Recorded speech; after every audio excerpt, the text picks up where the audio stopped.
Shigaraki Gatovi, and I'm the director of Starworks in Star, North Carolina. Briefly, a couple of descriptions of Starworks to give you sort of an idea of where these gentlemen are coming from. Starworks is a project that we began about 2005 to rebuild the local economy of a small rural community in central North Carolina. We wanted to develop businesses, small businesses that were rooted in the natural and the cultural resources of the region. And in 2005, we took over a 190,000 square foot former sock factory building and began to use it to build a creative work community that now includes artist residencies, opportunities in glass and in ceramics, arts-related manufacturing that employs people in clay making and kiln building, and we're hiring, by the way, so talk to us if you need a job. Cultural events, galleries, exhibitions, and educational programming for adults and youth, including adjudicated kids. But one of the best ideas I ever had was to hire Takaro Shibata to start a clay business at Starworks. Takaro trained, he has a degree in materials engineering and chemistry, and then he apprenticed as a potter in Shigaraki, Japan. And in 2005, we brought him over from Japan and gave him 25,000 square feet of building, and armed with a laptop computer and some shovels and a bucket, a Japanese English-Japanese dictionary set. We asked him to start a clay business that would supply the wider community with special native clays, but also to provide technical assistance in the use of those clays. And Takaro is himself a skilled potter, so he really understands what potters and sculptors need out of clay. He comes from a culture that reveres clay and doesn't believe that it's necessary to remove all the so-called impurities out of it. Steve Blankenbaker graduated from North Carolina State University as a materials engineer with a specialization in ceramics. Steve is also a former member of the Starworks Board of Directors. Steve currently is a clay scout for Taylor Clay Products, a brick company in Salisbury, North Carolina, but he also worked for about 18 years for Cedar Heights. And through these, he's gotten to know a lot of potters around the country. He has also worked with artists, including Theaster Gates, and most recently, Josh Kopus, on a community brick making project. And people have been using native North Carolina clays for generations, but recently there's been a real movement by potters to use wild or native clays for their artistic expression. And Takaro and Steve have largely made this happen, certainly in North Carolina. Garth Johnson has described Takaro's clays as a microbrewery for clays. My own analogy comes from my childhood. When I was a kid, I never knew any bread other than white bread.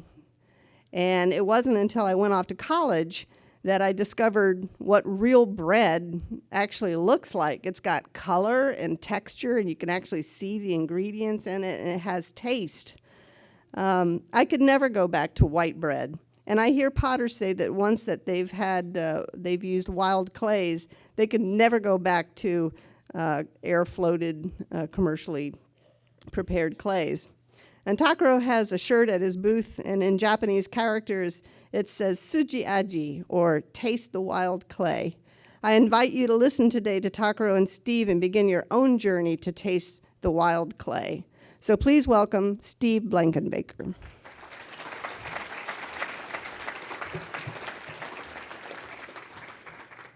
Today I'm going to talk to you about wild clay, and that's a term that was introduced to me by Josh Kopus, who's on the right in the picture.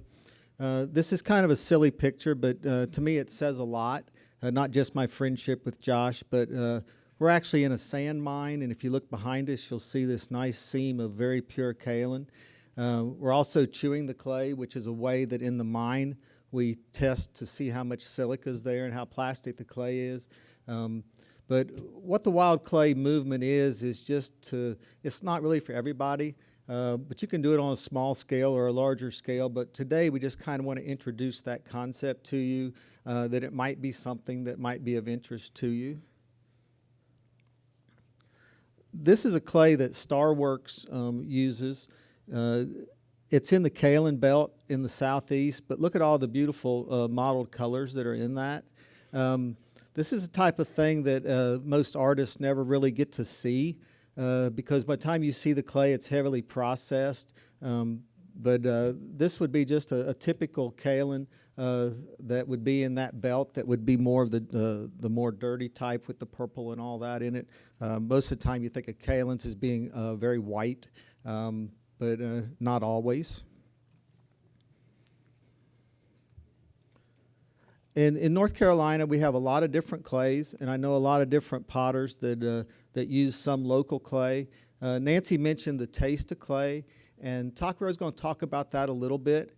And what that basically is really trying to accept the clay for what it is and not over refine it and over process it. Historically, clay centers developed around local clays where they used the clay as it was and kind of developed products around it. This is a pot made from Catawba Valley clay, very unrefined, and you'll notice the white pearl little globules in that. Sometimes people will embrace that, sometimes they won't like that, but that's really a part of the nature of that clay. And again, what I'd like to do today is just kind of open your mind to looking at local materials. A lot of times with clays, we look at things that we need to alter in them, and the five that came to my mind would be plasticity. We look at the clay and we add things to it to make it more plastic. We add colorants and oxides to change the color. We change the maturing temperature by fluxing it or trying to make it more refractory. We alter the shrinkage, and sometimes we take out impurities like those little pearl things. Those aren't bad things. It's just things that sometimes we try to force clays to go through. When I went to Cedar Heights in 1984, I didn't know very much at all about clay, and gold art has been around since the 30s. I'm gonna give a lot of credit to Cedar Heights for in my time there and before I got there and since I've been there. They appreciate your business. They always thought a lot about the art clay business and appreciated it. And that's something that as a group to be thankful for, because you've lost a lot of clays over the years. When G200 feldspar disappears, not because potters aren't using it, it's because there's no industrial use for it. So, a lot of credit to Cedar Heights for doing that over these years and still being interested in your business. Early on, when I first got to Cedar Heights, and I didn't know a whole lot about art pottery at all, I met a potter named Susie Abramovitz, who some of you may know from Rock Riffle Run Pottery in Shade, Ohio. And she made traditional stoneware. It was gold art, Missouri fire clay, some ball clay, and some fluxes. And for the longest time, that's what I knew as art clay, because my only exposure to it. But as I started to understand gold art, I really didn't embrace gold art for what it was. I wanted gold art to look like a kaolin, which going back to the taste of clay, that's really not what gold art is about. In Ohio, clays form 4 different ways. They're found under coal. They're found in river valleys, which is typical of about any place that you go in America or anywhere. Also shows up in very old shale deposits and also in glacial deposits. This is a map of Ohio. The things that stand out to me, if you can see the dark gray band below the yellow band, this is the fire clay zone of Ohio. It comes in from Kentucky, goes up through Ohio, turns and goes into Pennsylvania. If you know anything about the history of stoneware and fire brick, it's all along this area. So there's a lot of clays, a lot of fire clays found along that line. The other line that you probably can barely see is the green line that's kind of just to the left of that. That's the glacial line. In Ohio, a lot of the area's been glaciated, but all kinds of different clays there, but especially in that zone that runs up through the gray area. This is a typical road cut that you would see in those areas where coal formations are. I look at this from a wild clay standpoint, and there's potentially 2 or 3 different clay zones in there. And again, sometimes you think about wanting to mine your own clay, you think I need to mine 2 tons or 3 tons, and maybe not. Maybe you just want to do something with a slip trail or an on-gobe. But I see this type of thing, and I see that as a lot of potential. I'm not going to scale that along that road to get a sample, but a lot of clay stuff out there. I'm going to talk about 2 clays that I'm very familiar with that I consider wild clays. Roseville clay is actually produced by Cedar Heights Clay. They started processing it about 25 years ago. It's not the same as gold art. It's not the same seam as gold art. It's a different seam, but a lot of people haven't been exposed to that. But this material is almost its own clay body, and historically it has been. You probably don't see this much, but this is a piece of Roseville clay right out of the ground. Gold art would look a lot like this. They're the same types of clay deposits, but that's just an absolute beautiful piece of Roseville clay. If you notice in the upper right of it, it's kind of got a shiny surface. That's something when you're mining clay that you look for. Tells you it's very plastic. And you could take that piece of clay as it is right there and fire it to cone 6 and probably not see a single blemish or a single iron spot in it. It's absolutely just a beautiful clay. It was the basis of the ceramic industries of Roseville and Crooksville and Zanesville. If you go back far enough, ware like this was actually being made out of fire clay, not out of whiteware and the more common things that you would expect. You can't really see the foot very well on this, but if you turn this piece of Roseville art pottery over, the clay will be buff. It won't be white.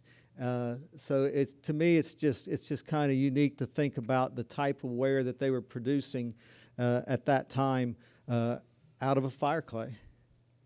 Another one that's pretty well known is Watt pottery for collectors. Again, you can see the nice buff color of the clay. It looks like yellow ware, a little bit of surface decoration, but again, just using that native clay. Also, the basis of all the buff bird baths that you've seen over the years, crockery. Now they decorate bird baths a lot more than what they used to, but that beautiful seam of clay was the basis of the bird bath and crock industry that you would know from Roseville and Crooksville. And this is really interesting because it shows you 2 clay seams. People that are familiar with Zanesville, Ohio, this is Putnam Hill and the Dugway. I'm looking at 2 clay seams. You got one at the bottom, a little dark streak above it. That is actually the Tionesta clay seam showing up there. The clay right directly above that and below another little dark streak is another seam of clay that I actually mine and use in North Carolina now. We use it in a light colored brick.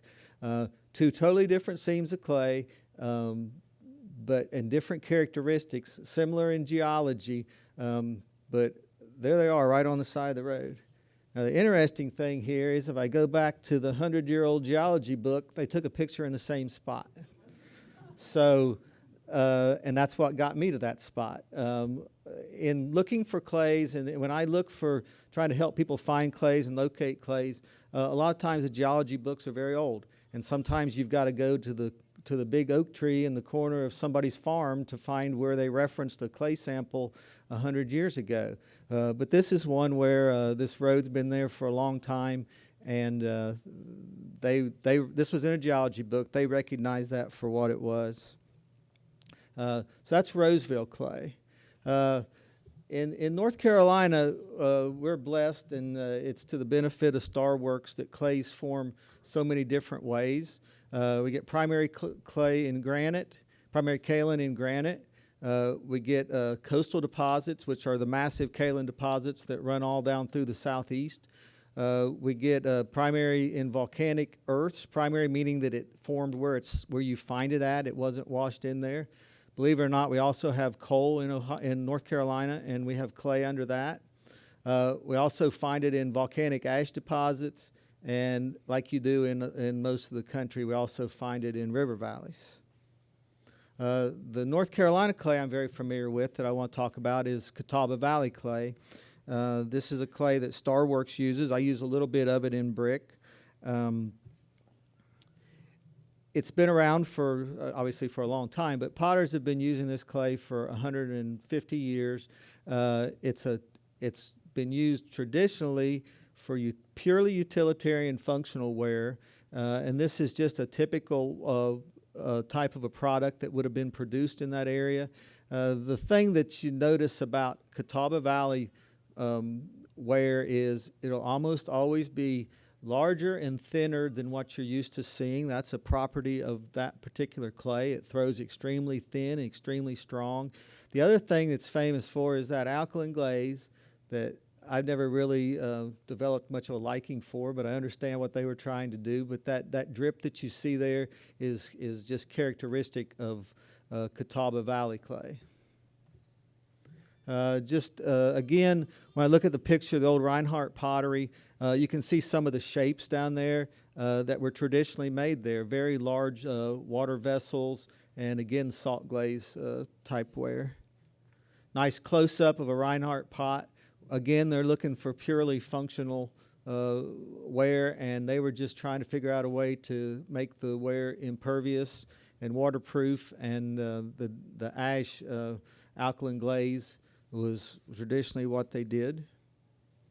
A lot of, again, like I say, a lot of clay been mined in this area. The famous potter in more recent times was named Berlin Craig. He was a journeyman functional potter, and he just made crockery and different shapes for years.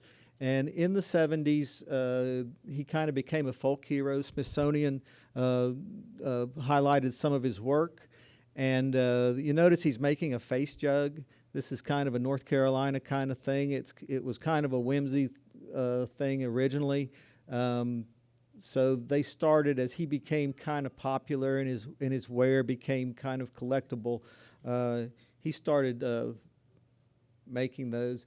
And this is later in his life when people would line up for kiln openings, and again, just a lot of the shapes there.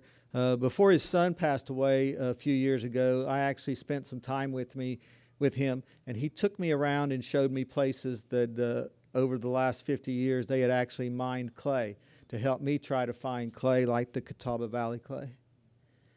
Now, this is actually the mine where I mine clay for brick, and also where Starworks Ceramics gets their clay. A couple of key features here is the clay is just below the roots. It's not everywhere. It's not too far. I know personally it's not too far up the field you're looking at, but pretty much get the roots and the ash right off the top there, and you hit the clay that quickly. So you can find this clay like in the eroded ditches and places like that. This is like a 10,000-year-old deposit.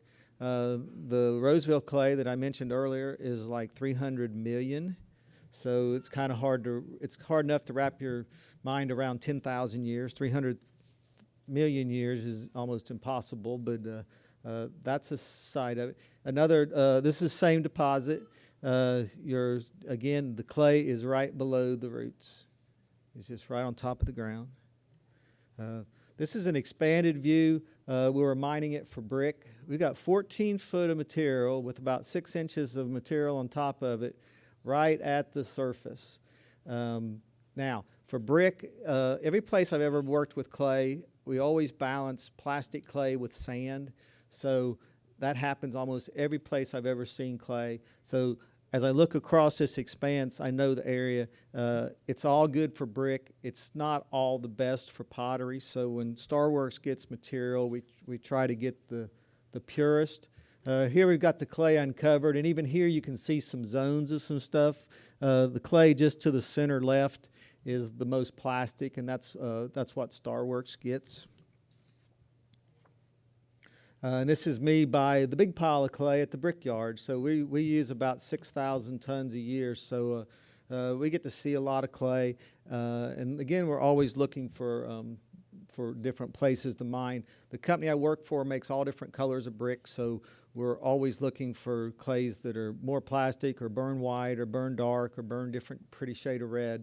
So in North Carolina, we see a lot of that. So we get to take advantage of all those different clays. A more modern potter you might know from that area is Kim Ellington. He's keeping some of the traditional look that was famous in the Catawba Valley, again using Catawba Valley clay, large vessels, and just beautiful glaze effects and all. Now I wanted to talk, because I talked about two clays I'm very familiar with, and in trying to introduce you to the wild clay concept, I wanted to think of two places that I didn't know anything about, but I knew had to have a rich clay history. And so one of them that I picked out was Bennington, Vermont. What I know about Bennington, Vermont was Rockingham ware.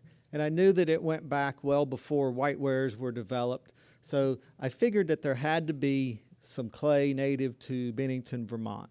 And, you know, I've been doing this for 30-some years. Originally, we didn't have access to the internet.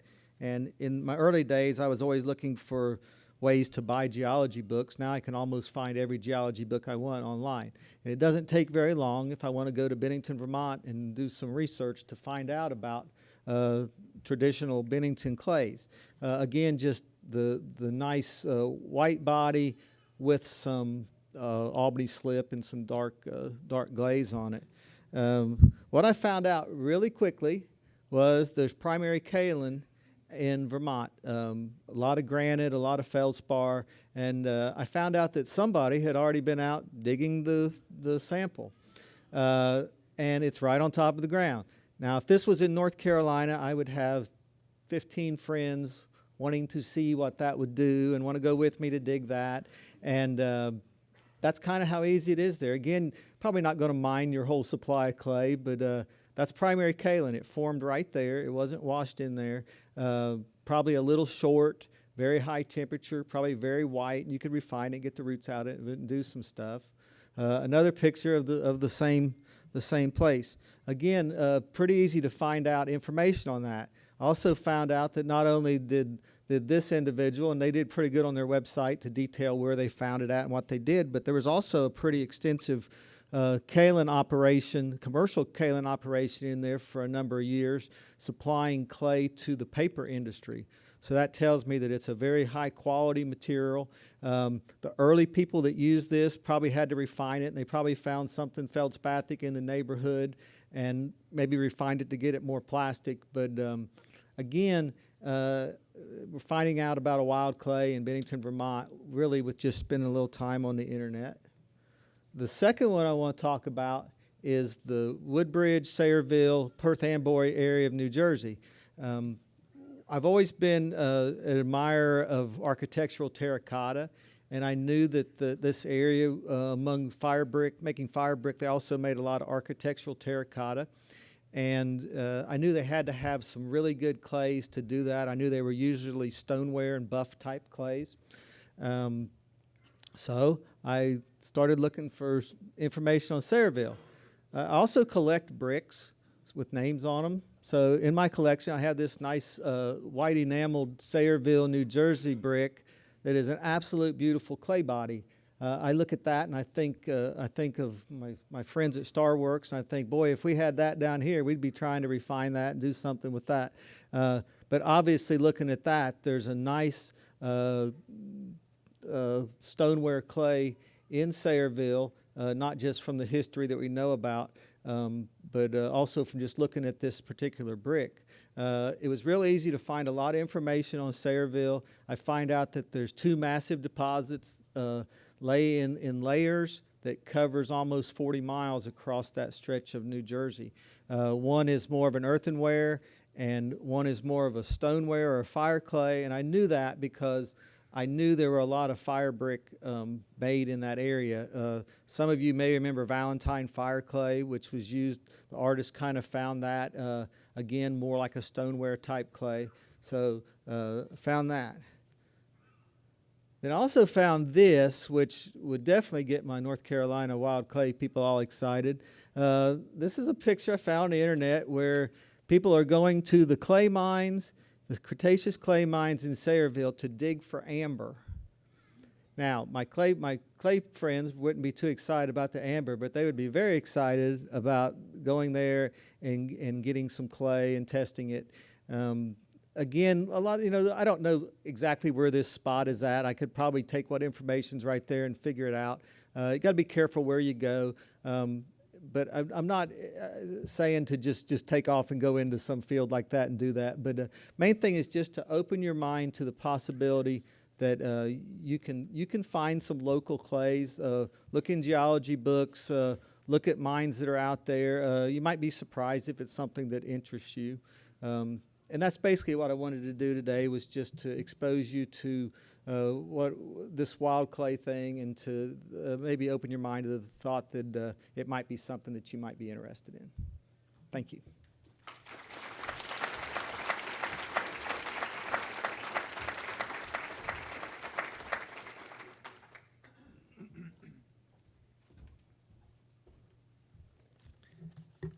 Hi guys. We have a little bit more seat here if you want to sit. Would you? Yeah, you can move around now. Okay. Okay. Okay. I love wild clay.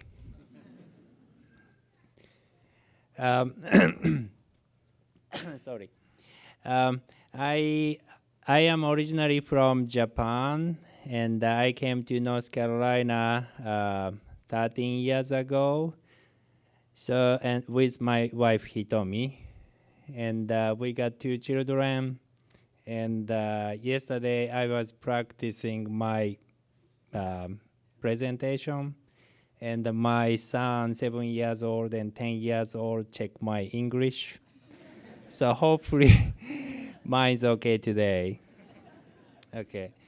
But anyway, so yeah, so we will talk about wild clay, and hopefully more people interested in wild clay and use it in your work. So, and then I'm keep thinking, what is good clay? So that's my kind of theme.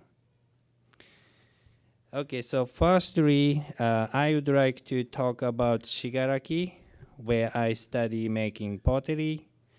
Historically, pottery villages in Japan were developed on the abundant clays, which proved to make exceptional pottery and ceramics ware. Shigaraki is one of them. Okay, sorry. This way. And the Shigaraki is located near Kyoto. So this is kind of Japan map. So you can see Lake Biwa, and Shigaraki is south of that, and you can see Kyoto there.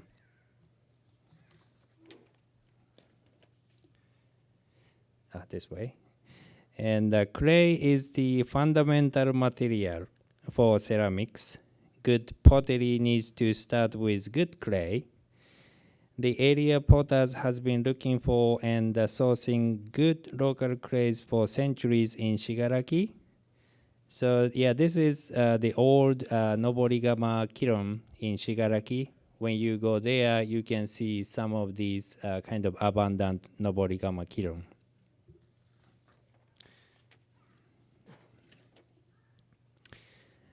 When you look at the old potteries in Shigaraki, you see that they studied and learned their local clays very well and found the best way to use it.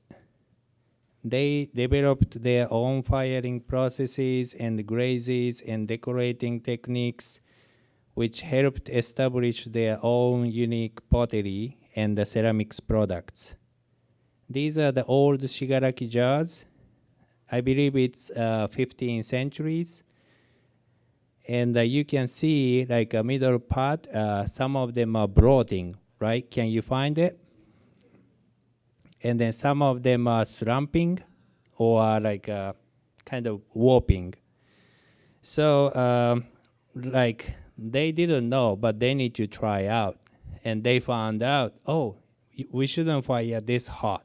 or we should fire maybe this much, something like that. So, but they found the best way to use this clay for many, many years.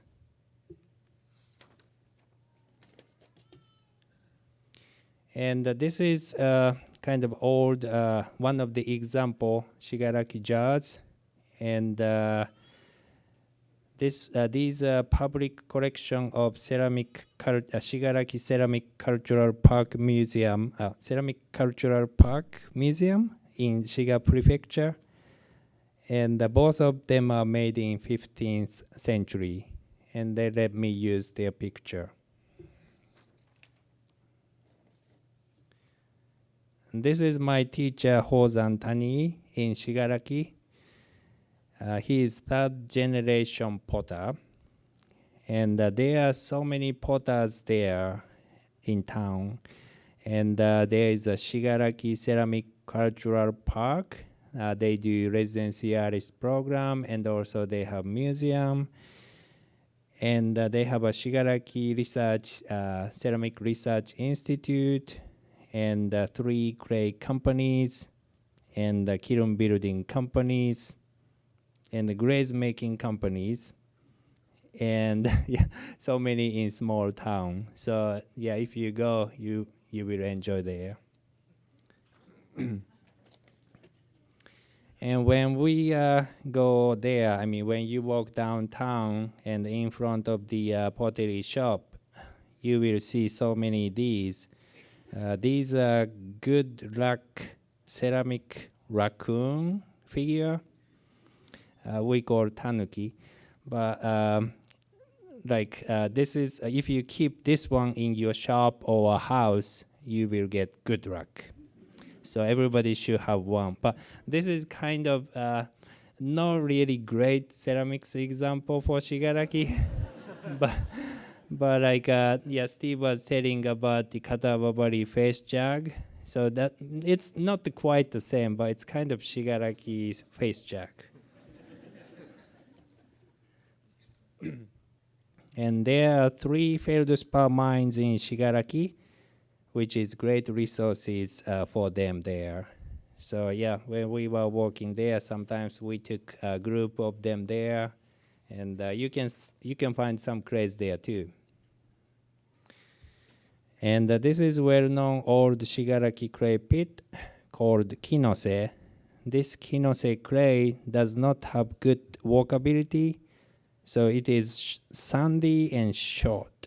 So it is very difficult to use.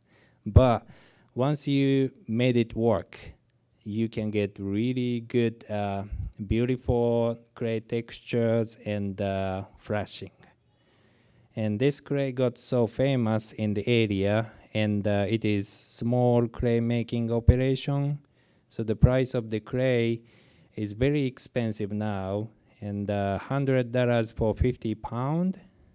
But that's maybe 18 years ago. So I don't know current price.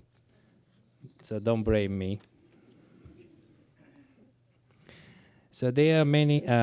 These are my pots made in 2004 at Shigaraki, and fired at Shigaraki Ceramic Cultural Park.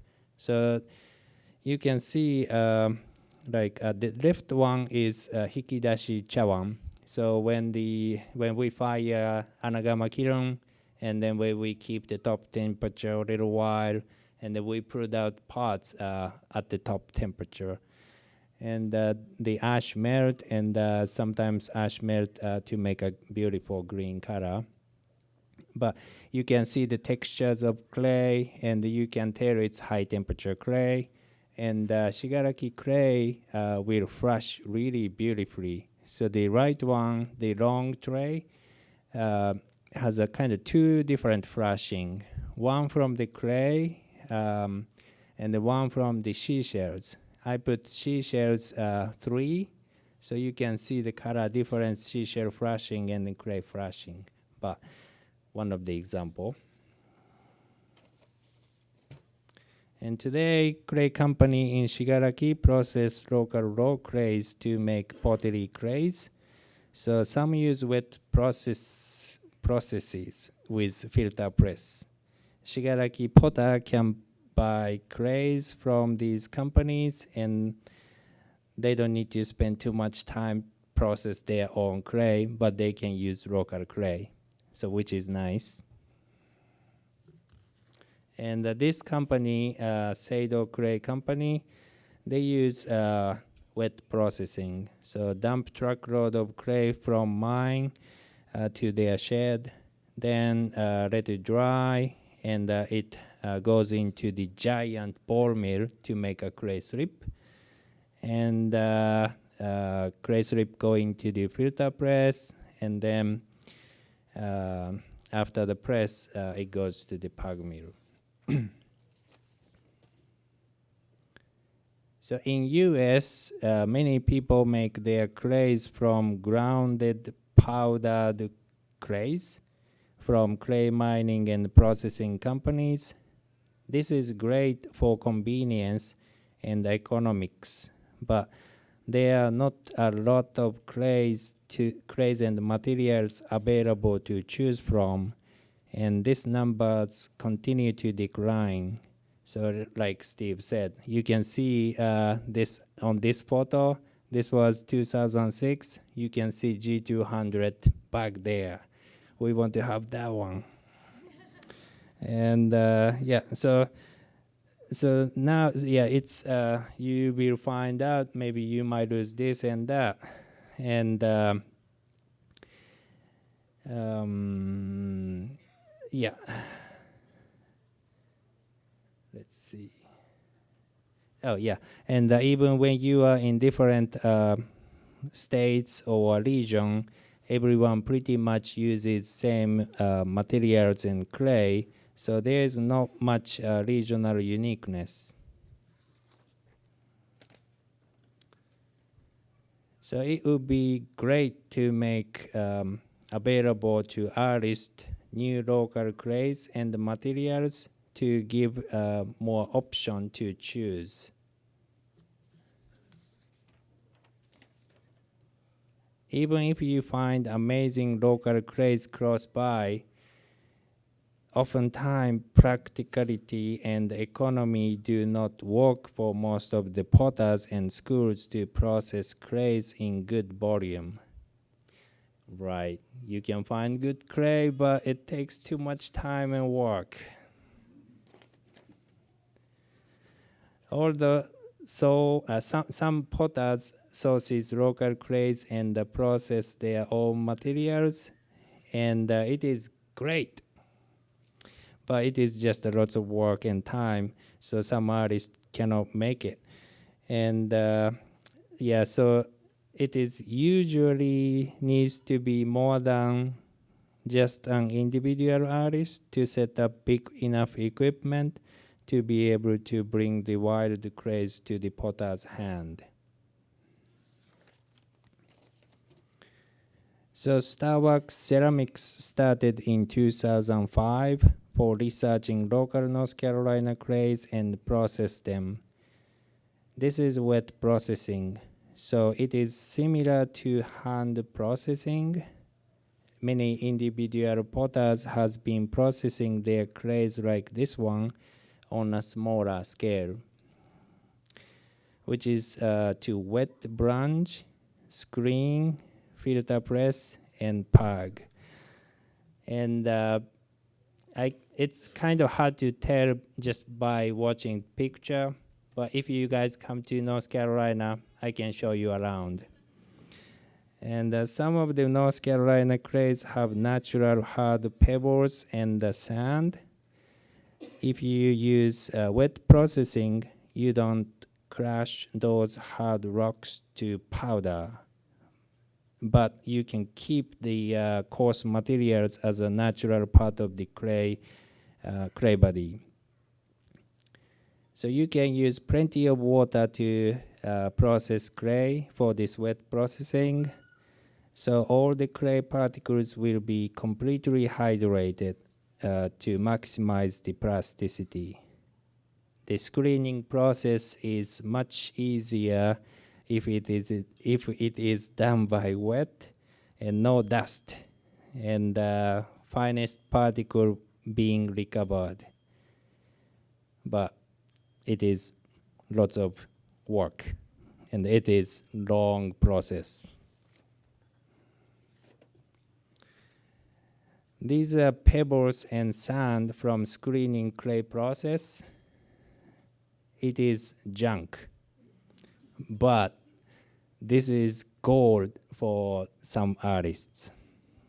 So we save everything. Learning from the old pottery, clay shouldn't be over-processed, and to help keep the natural uniqueness. Then artists will have the choice to process more. And Japanese potter called that uniqueness tsuchi aji. It literally means taste of the clay. Finding the good tsuchi aji clay is challenging, but important. Then when we find it, then artists decide how they use it in responsible way. And of course, Steve always tastes the wild clay. Introducing new clays to the artists and potters is challenging because wild clay can be so unique. As an example, you might need to fire the clay at a different temperature, or the grades may need to be adjusted. Keep in mind that most of the stoneware product in the United States is made from very refractory high temperature clays and require feldspar to lower their maturing temperatures. There are many wild clays that mature at cone 10 or below without the need of additional fluxes. Artists are used to get clays that fire to cone 10, cone 6, or cone 04, fit traditional glazes, and have adequate plasticity to throw and form. I think that is important and great in a way. But I believe it is a more unique approach to make your unique art and pottery work together with the materials, instead of force the materials to work the way you want. The clays comes first. The how you work with it is the way I prefer. This is the photo of the wild clay exhibition at North Carolina Pottery Center in Seagrove, North Carolina in 2015. On the photo from the left, Josh Korpas and David Stemford and Hitomi Shibata and me, and setting up the show. David curated this show, and we kind of sharing information what we have, what kind of wild clay we have in the North Carolina, and what we can do with it. And of course, Steve is involved in this exhibition. And this is big testing clay tube display we made for the expanded version of wild clay exhibition at Woodfire Conference at Starworks in North Carolina in 2017. And you can tell so many colors clay we can find in North Carolina. And most of them are high temperature, and it doesn't have any like whiting, not whiting. Oh, lime, yes. Thank you. Okay, and this is kind of part of the exhibition. So we put like straight dug out clay, just made a tile and the fire in the wood kiln. Or Josh Korpas made wild clay bricks, and you can see the shrinkage difference or color difference. We put the map where the clay coming from. Okay, so this is the part of the show too. This is 100% clay just dug out from the ground, and the left one is Catawba clay, and then right one is Seagrove clay, 100%. And this is fired at the David Stanford's wood kiln for 5 days, no salt. But on the right side, you can see it's shiny, right? So the Seagrove clay has lots of silica, and that made surface shiny.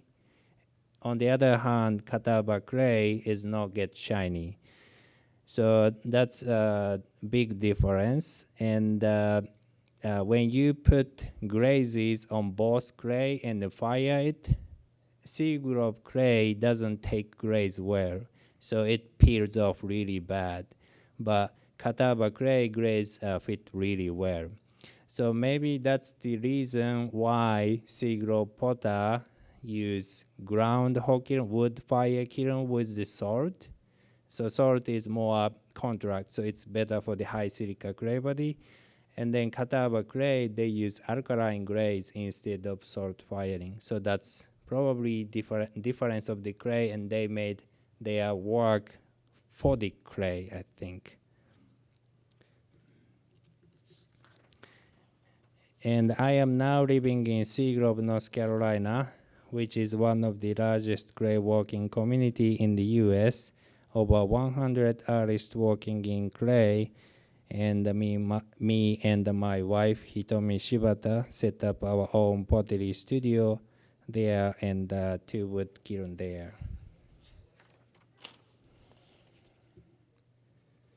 And this is our Anagama kiln. And I love clay. I love testing.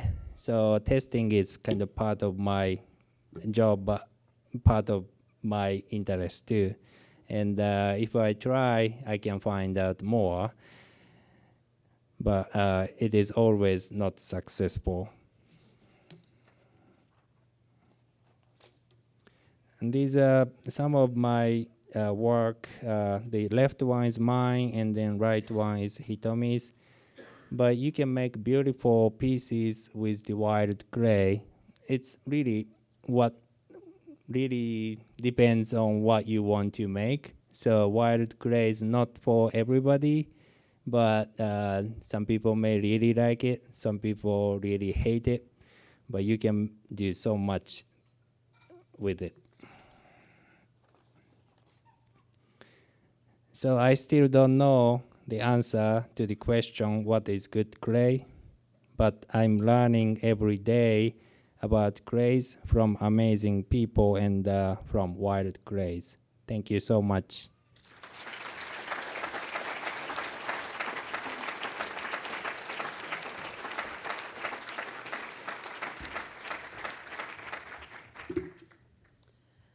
We have a few minutes for some questions. This session is being recorded, so if you have a question, we'd appreciate it if you go to the microphone and speak into the microphone rather than just stand where you are.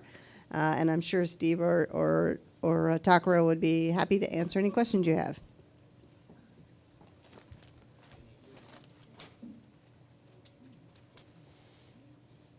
I have one question while you're getting there.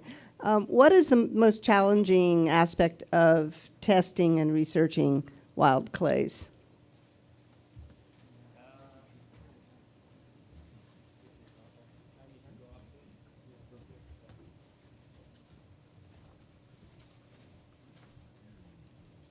Don't ask a difficult question, Nancy. Like when you, So when you try to use, I don't know, more common materials, you have some information, and you might find recipe on book or online, so you can try figure it out, or also you can check the analysis. But when you get clay from the ground, you don't know anything about it. So that's the hard part. So I need to get the clay and then fire it to find out. And then when we have chance, we can send a little clay sample to the university to test it, and then we can get analysis. But analysis doesn't give everything we need. So you need to go through so much test, and that's kind of the difficult part for the developing clay body.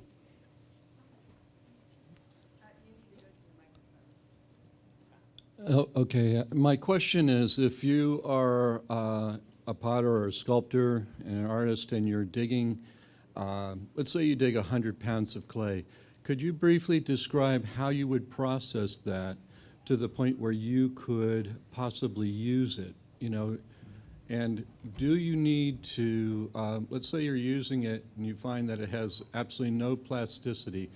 If you add something to it, have you stepped away from wild clay by doing that? Okay, I'll answer the second part first. The wild clay thing is really just trying to see if you can use some local materials. A lot of people like doing that. You're not going to find the perfect clay. I guarantee you, if you went to the place in Bennington, Vermont, you're not going to be able to do a whole lot with that as it is, but it might be 60%. The wild clay thing is really just kind of a movement to try to use some new and exciting things. The second thing is when I look at clays, I'm obviously looking for brick clays, but when I'm looking for clays for Starworks, we really just, sometimes it just comes down to making a mud ball out of it and smashing it and firing it to cone 6 and seeing what kind of absorption you have. And I kind of start that way for brick or for Starworks. But I know people that will take the clay and they'll plunge it in a 5-gallon bucket. They'll screen it through some type of a screen and then put it on sheet material and just let the water drip out of it. Sometimes we find clays that are almost perfectly refined coming out of the ground. I've dug a clay in the morning and saw Ben Owen later in the day, and right in front of me, he adds some water to it and throws something, and a week later he hands me a little pot. Sometimes it's really that good, so it just kind of depends on it. But we have some people that will do that. The wild clays I mentioned, they're using what I call wild clay, meaning that it's almost a clay body in itself in the ground. Some people have little hammer mills or access to a hammer mill or even a mortar and pestle to try to use a little bit of it. So there's really no set way to do it. And the wild clay thing is just kind of a way to kind of keep the clay intact as much as possible, and sometimes trying to figure out a way if it's not real plastic, like Takaro's saying in Shigaraki. It wasn't real plastic, but they found a way to use it. And that's why you see different shapes in different ceramic areas, because the clays, the Roseville, Zanesville area, they made stoneware that was 1/2 inch thick. In the Catawba Valley, they made big vessels that were 1/4, 3/8 of an inch thick. So you kind of work with what nature gives you there. You mentioned using some geology books in your research for finding the local clays. What were some of those notable titles? If somebody tells me that they're in, anywhere in the country, if you go back 75, 100 years ago, natural resources were very important to the economics of every community. There was a man out of Cornell named Heinrich Rees who spent a lot of time in the eastern United States prolifically writing geology books with clays. But the first thing I do is just go to the Geological Survey for the state and see if they've actually spent time and if anybody actually documented some of the clay working stuff. The North Carolina clay book is from 1897. The Ohio clay book, the best one, is from 1923, I believe.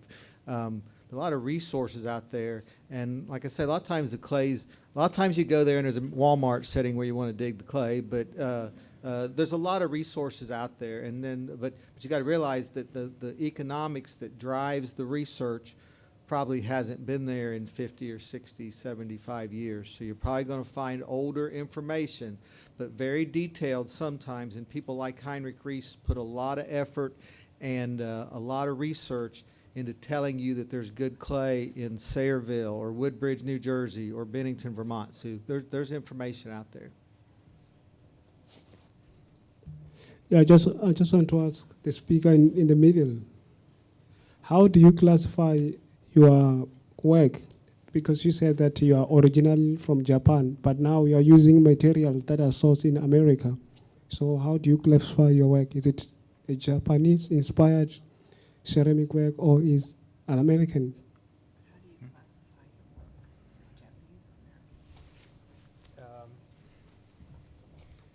In between. Good answer. And No, that's not clear. okay, right. So the when I started this, and I'm from Shigaraki, and many people said, "Oh, can you make like Shigaraki clay?" And I said no, because we have so much beautiful clay in United States, and why we need to make a imitate Shigaraki clay? That's my answer. But my work, I study making pottery in Japan, but I learn so much from United States too. So my work is kind of in between. Yeah, thank you. Hi, I wanted to let you know I've lived in different places around the world, and everywhere I go, not having a studio right at the beginning, I often would just dig a hole in the yard first and see what was there. And that way I actually made some interesting discoveries. The house where I live right now outside of Chicago, went out to the yard, do a lot of gardening. Now, if anybody here is from Illinois, you know you have to go an inch down and you hit clay. Makes gardening a challenge. But the clay that I found in my yard, once I cleaned it up and slaked it and just minimally processed it, found out that it actually makes straight out of the ground the most beautiful cone 6 glaze. And this is one thing I wanted to explore with you a little bit, because you didn't mention that, and I'm sure there are people out here who are going to try making something. And I, fortunately, the first thing I made out of it, put in a dish before I put it in the kiln, which came out beautifully glazed. But these are kinds of, another way to explore these clays is to consider them straight out of the ground. This one, for example, beautiful iron-filled, depends on what temperature you want to fire it, but up to cone 6, it just fluxes beautifully. It becomes this beautiful glaze. A little higher than that, and it's gone. It just runs right off of everything. It's quite plastic. You can actually form out of it. So if you keep it very, very low, you can form little vessels and such. And I would guess if I did a little more experimenting, you could find a point at which it would sort of self-glaze and not necessarily slump. But just to encourage everybody around here, even in my area, I have found multiple seams.